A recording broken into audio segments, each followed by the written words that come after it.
नंतर एकनाथजी शिंदे साहेबांच्या नेतृत्वाखाली शिवसेनेत प्रवेश करायचा होता.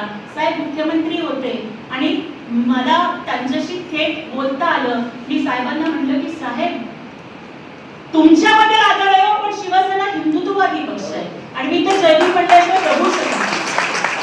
म्हटलं मी चळवळीतली पोरगी आहे, मला फुले शाहू आंबेडकर सोडून कामच करता येणार नाही. तेव्हा मला एकनाथ शिंदे साहेबांनी सांगितलं की ताई तुम्हाला सोडा कोण म्हणते हो, बाबासाहेब घेऊन तुम्हाला शिवसेना. दसरा मेळाव्यात भाषणाची संधी दिली, वर्धापनदिनी भाषणाची संधी दिली, जाहीर भाषणावर लाखोंच्या स्टेज समोर सांगितलं की माझी ओळख काय तर भीमराज की बेटी में जय भीम वाली.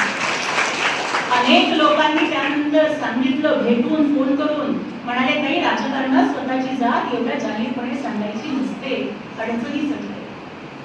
शिवसेना हिंदुत्ववादी पक्ष. पण ज्या दिवसापासून सांगितलं की भीमराज की बेटी में जय भीम वाली हूं, माझ्या शिवसैनिकांनी आणि माझे एकनाथ शिंदे साहेबांनी मला जास्त सन्मान दिला, जास्त संधी दिली आणि राज्यसभेवर खासदार म्हणून पाठवलं. ते कुठल्या एका ज्योती वाघमारेला खासदार बनायचं म्हणून नाही, कुठल्या एका ज्योती वाघमारेचा सन्मान करायचा म्हणून नाही, तर बाबासाहेबांच्या चळवळीच्या लेखीचा